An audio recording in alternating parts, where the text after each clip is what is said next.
Okay, Coroneos 100 integrals number 52. Alright, so we need to integrate x squared over 1 minus x to the power 4. Alright, so the way to do this question here, if you look at the denominator, we can factorize it using difference of two squares. So that should give us 1 minus x squared, 1 plus x squared. And I think we can still further factorize one of the term on the denominator. So that gives 1 minus x, 1 plus x, and then 1 plus x squared dx. Right, so after we finish up to here, then we can use partial fraction to separate that into three fractions, and we can integrate it, one by one. So then what we need to do is we let x to the power 2, and we just copy everything on the denominator. We'll let that one is equal to a over 1 minus x plus b over 1 plus x plus cx plus d over 1 plus x squared. Now the reason we need to have the numerator equals to cx plus d is because the denominator is a power of 2. Alright, so therefore x squared is equal to, now we need to combine these three terms together, making the like terms. Alright, I'll make it the common terms here. So I've got a common denominator, so therefore that gives us a bracket 1 plus x and 1 plus x to the power of 2 plus b bracket 1 minus x, 1 plus x to the power of 2. Now, the reason you have to times by, for example, times the b by 1 minus x and 1 plus x squared is because if you think about it, we need to make the same denominator here. So right now we've got 1 plus x, and that means we need to actually have these two terms, so we need to multiply that to the top. All right? And then the last one is just cx plus d, and we need to times by 1 minus x squared. Alright, so now what we need to do is we need to use some sort of a substitution to find out the value of a, b, and c. Alright, we can actually use the complex number substitution as well. So we can let x equals to, for example, let x equals to I. Alright, if we let x equal to I, this term disappeared. Actually there's so many terms that disappeared. Okay, so let's see what's happening if we let x equals to I. So that gives us -1 if we substitute I into the left hand side. So I squared is equal to -1 is equal to 0 because this term it just gives you 0 after you substitute I in it, plus that term here is also equal to 0. Okay, and plus c times by I plus d, and everything here is just equals to times by 2.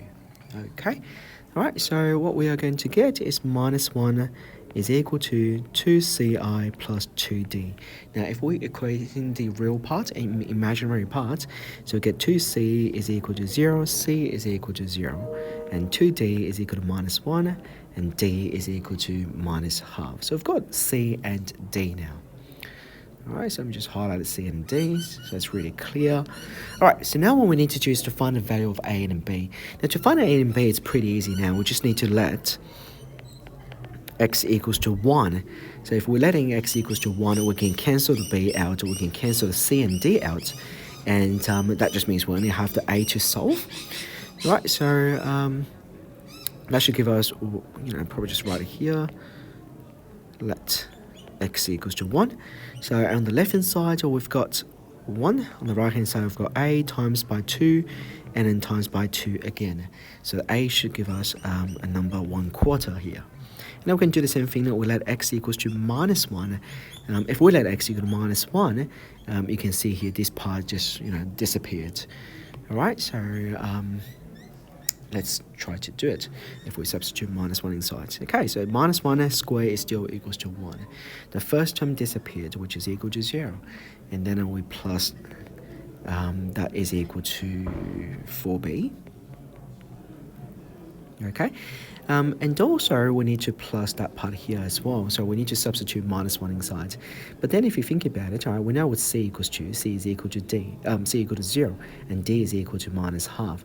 So if we just do -half times by 1 minus 1, and that becomes 0 because this term here also disappeared as well. So we don't really need to worry about that part anymore.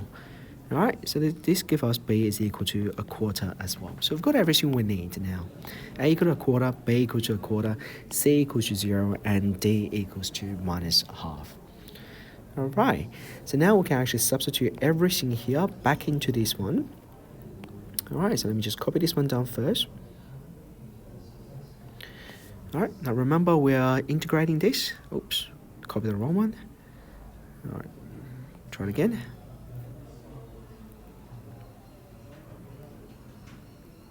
Okay, here we go. All right, so remember we need to integrate this term here. All right, and we know what's a equals to b and c and d. So now we just replace that by a quarter, that's 1 minus x, plus a quarter, that's 1 plus x, and plus c is equal to 0, and d is equal to negative half. So we can just do negative half, 1 plus x squared dx. Now we can integrate term by term. All right, so the first one, if we want to integrate this term here, we should be able to get a negative number. So that gives us a negative 1 quarter ln 1 minus x. Now the reason you get a negative is because if you differentiate the denominator, you get a negative 1. So we need to actually add a negative to the top. All right, the second term is 1 over 4 ln absolute value 1 plus x. And the last one is just a tangent reverse channel, it's just an inverse tangent integration. So it's inverse tangent x and plus c at the end. All right, so that gives you the answer to this question. It is a pretty difficult question because you need to first realize that you can factorize this one 2 times, and then you're going to use the partial fractions to solve the question here. And of course, if you let x equal to I, it will be much easier to solve for c and d. So that's probably the difficult part of the question. All right, thanks for watching.